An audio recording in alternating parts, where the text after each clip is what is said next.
بسم الله الرحمن الرحيم نحمده ونصلي على رسوله الكريم أما بعد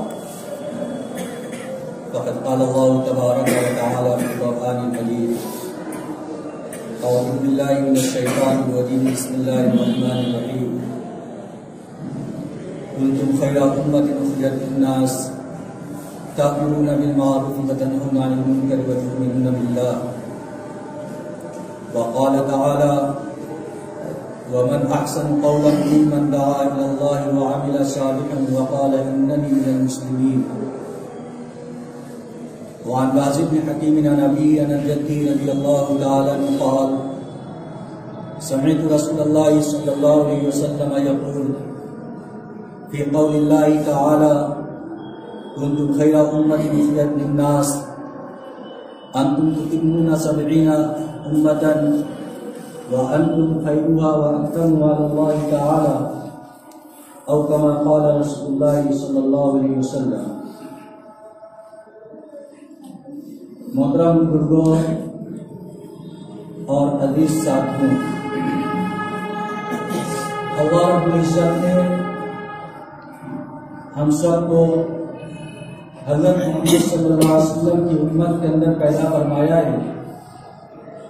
یہ اللہ کا بڑا فضل اور اس کا بڑا احسان ہے. قرآن پاک کی آیات اور احادیث شریف سے یہ بات ثابت ہوتی ہے کہ اللہ رب العزت کے نزدیک اس امت کی بڑی عظمت ہے اور اللہ کی نگاہ میں اس امت کی دوسری امتوں کے بالمقابل قدر ہے. چنانچہ متعدد احادیث کے اندر اور قرآن پاک کی آیات کے اندر اللہ رب العزت اس کو بیان فرمایا ہے. ایک حدیث شریف کے اندر آتا ہے کہ اللہ رب العزت اس امت کی اور دوسرے امتوں کے درمیان فرق کو واضح ایک مثال کے ذریعے سے اللہ نے کیا ہے کہ اللہ رب العزت نے بطور اجرت کے یہود، نصارہ اور مسلمان کو رکھا. پھر ان کی مثال بیان فرمائی کہ صبح سے لے کے ظہر تک یہود نے مزدوری کی اور اللہ رب العزت نے ان کی مزدوری ایک قرات ان کو دے دی. ظہر سے لے کر عصر تک نصارہ نے مزدوری کی، محنت کی. اللہ رب العزت نے ان کی محنت کا صلہ ان کو دے دیا ایک قرات. اس امت محمدیہ علیہ الصلوۃ والسلام نے عصر سے لے کر مغرب تک کام کیا اور محنت کیا اور ان کی مزدوری کے اندر، محنت کے اندر 2 قرات اللہ رب العزت نے دیا. جب 2 قرات اللہ رب العزت نے اس امت محمدیہ کو عطا فرمایا تو سابقہ امم کو اعتراض ہوا کہ ایک امت نے کہا کہ ہم نے صبح سے لے کے ظہر تک محنت کی اور ہم کو صرف 1 قرات ملا. ایک امت نے کہا کہ ہم نے ظہر سے لے کے عصر تک محنت کی اور ہم کو صرف 1 قرات ملا. اور یہ امت محمدیہ صرف عصر سے لے کر مغرب تک محنت کیا، کام کیا اور ان کو 2 قرات مل گیا. ایسا کیوں؟ دیکھیں گے تو صبح سے لے کے ظہر تک کا وقت لمبا ہوتا ہے، ظہر سے لے کے عصر تک کا وقت لمبا ہوتا ہے اور عصر سے لے کے مغرب کا درمیانی وقت کافی مختصر ہوتا ہے. اس بنیاد پر ان کو یہ اعتراض پیش آیا. حدیث کے اندر آتا ہے کہ اللہ رب العزت تم سے پوچھا بتلاؤ کہ تم سے جو میں نے اجرت طے کی تھی کیا میں نے تمہارے ساتھ کسی طرح کا ظلم کیا ہے؟ ان لوگوں نے کہا کہ باری تعالیٰ ہمارے ساتھ کسی طرح کا ظلم نہیں کیا ہے، جو ہم سے اجرت طے ہوئی تھی وہی ہم کو ملی. تو اللہ رب العزت نے فرمایا کہ یہ تو میرا فضل ہے، میں جس کو چاہوں عطا کروں، اس کے اندر تمہارا کیا اجارہ ہے؟ اس سے معلوم ہوتا ہے کہ اللہ رب العزت کے نزدیک اس امت کی کتنی اہمیت ہے کتنی عظمت ہے اور اللہ کے نزدیک اس کی کتنی قدر ہے۔ اسی طریقے سے حدیث پاک کے اندر آتا ہے جب حشر کا میدان قائم ہوگا اور سارے انسانیت نفسی نفسی کے عالم میں ہوں گے، اس وقت انبیاء کرام علیہ السلام کا معاملہ اور پچھلی قوموں کا معاملہ اللہ کے حضور پیش کیا جائے گا۔ انبیاء کرام سے پوچھا جائے گا کیا آپ نے اپنی قوم کو جس چیز کی ذمہ داری دے کر سونپی گئی تھی، کیا اپنی قوم کو وہ ذمہ داری ادا کی، تبلیغ کی؟ انبیاء کرام فرمائیں گے کہ ہاں، ہم نے ان کو تبلیغ کر دی۔ قوم انکار کر دے گی، ما جاءنا من بشیر ولا نذیر، اے پروردگار نہ ہمارے پاس کوئی ڈرانے والا آیا، نہ ہمیں کوئی خوشخبری دینے والا آیا۔ اب چونکہ وہاں پر معاملہ ضابطے کے مطابق ہوگا، ضابطہ یہ ہوتا ہے کہ مدعی کے ذمے گواہ لکا لانا ہوتا ہے، اور داعی کے ذمے اگر گواہ نہ پیش کر سکے تو اس کے ذمے قسم ہوتی ہے۔ اب مدعی انبیاء کرام ہے کہ ہم نے دعوت پہنچا دی، اللہ رب العزت پوچھے گا کہ کیا تمہارا اس سلسلے میں کوئی دلیل ہے، کوئی گواہ ہے؟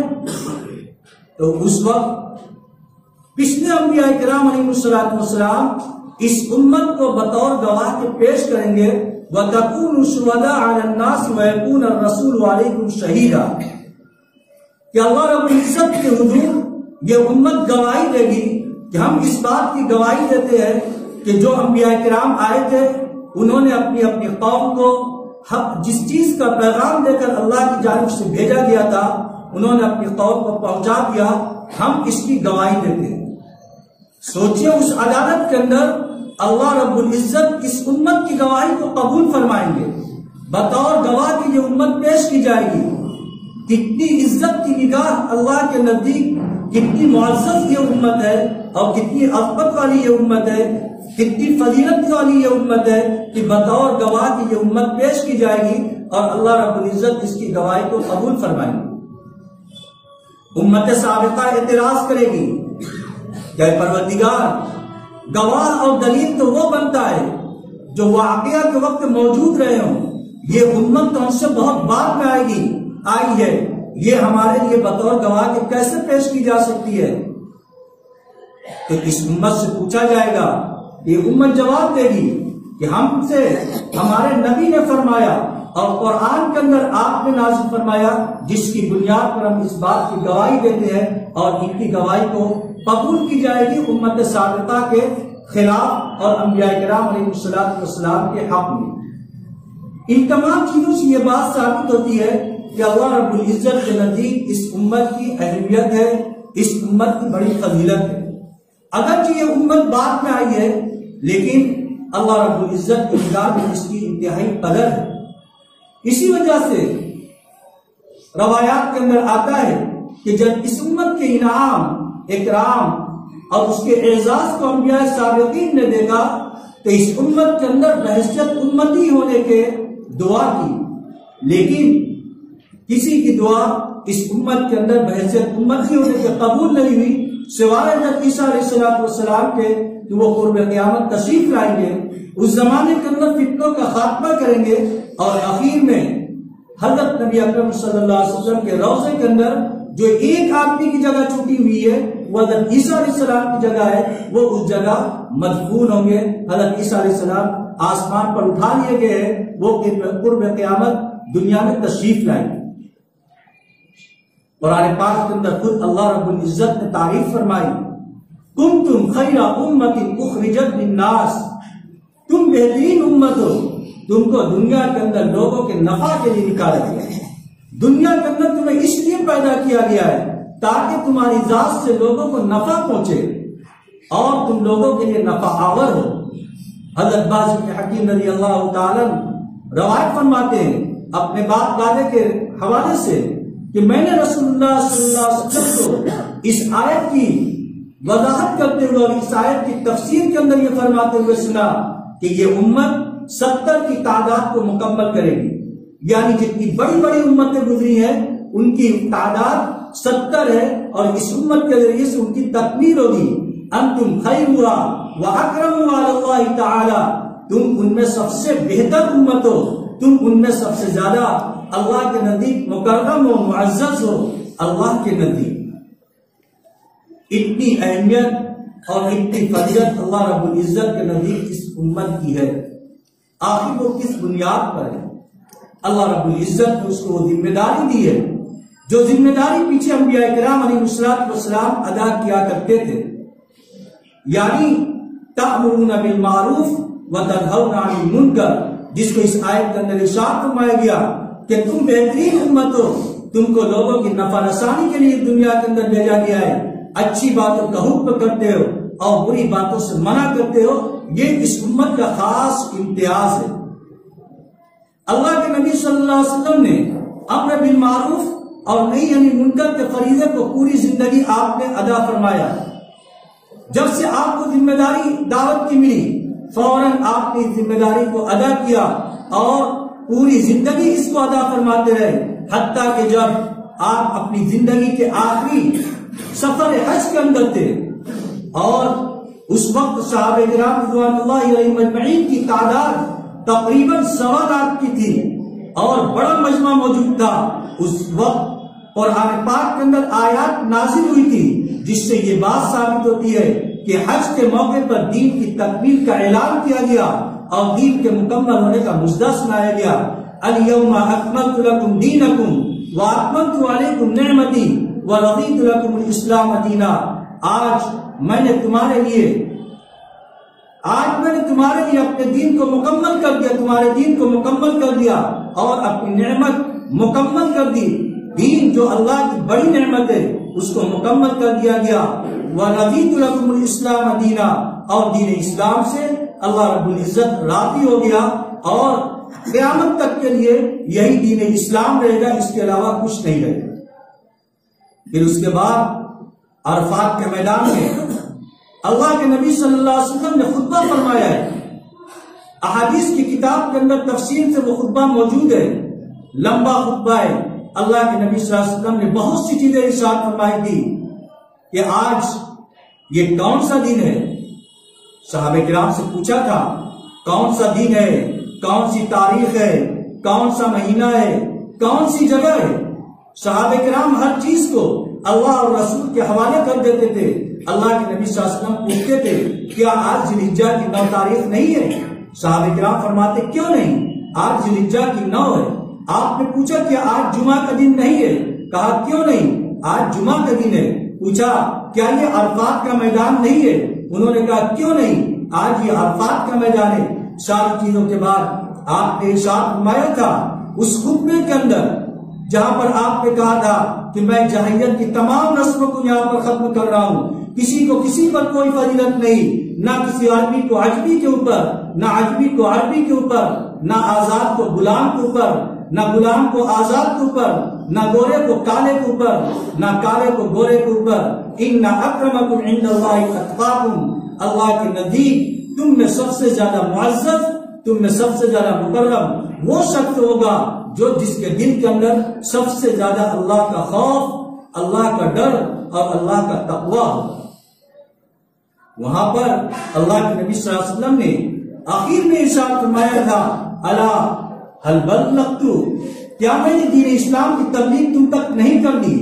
جو دین کی امانت مجھے لے کر بھیجا گیا تھا، اے صحابہ کرام، اے صحابہ بتلاؤ کیا میں نے تم تک وہ دین نہیں پہنچا دیا؟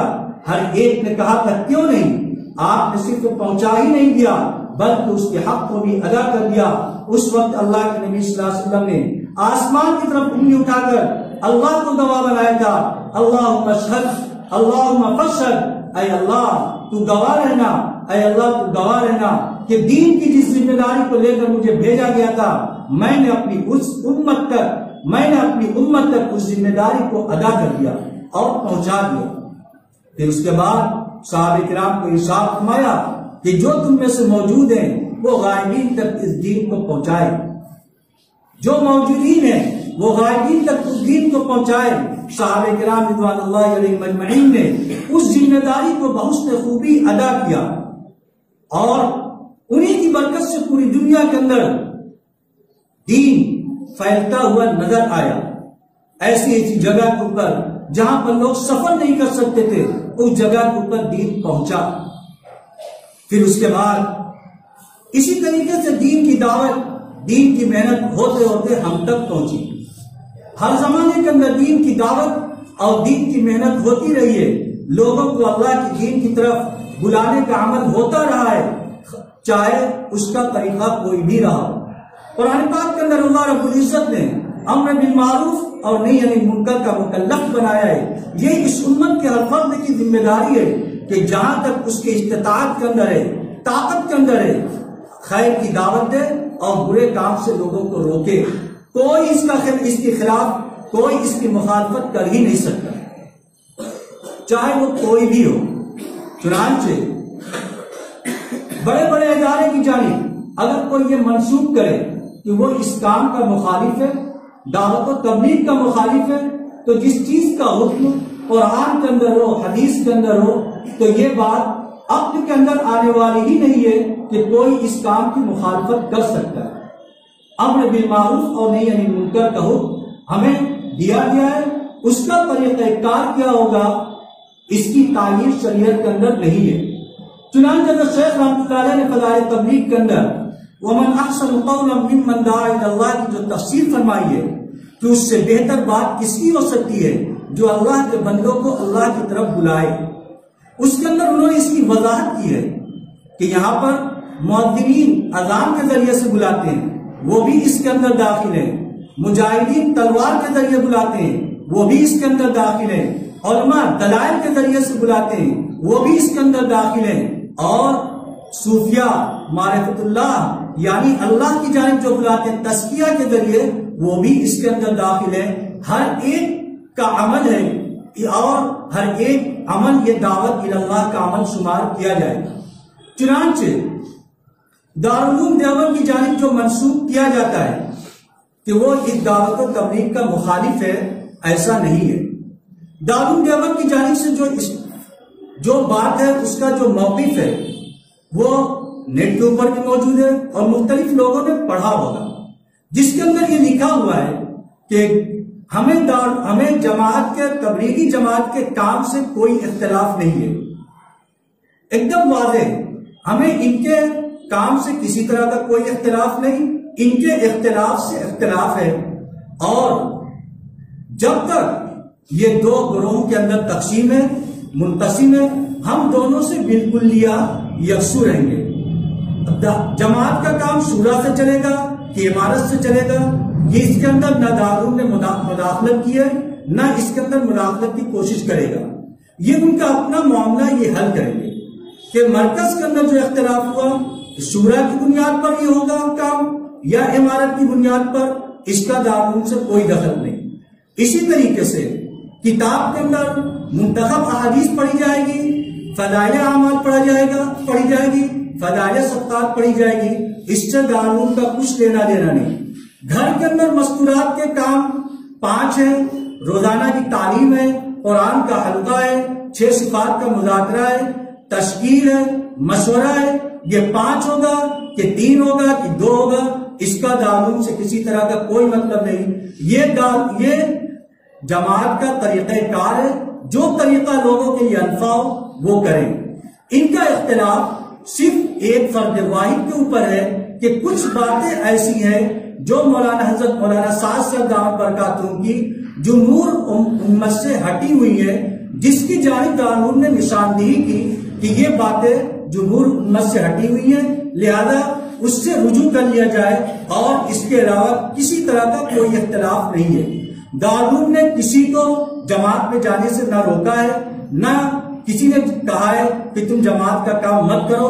دارالعلوم نے کسی کو اس سے نہیں روکا ہے.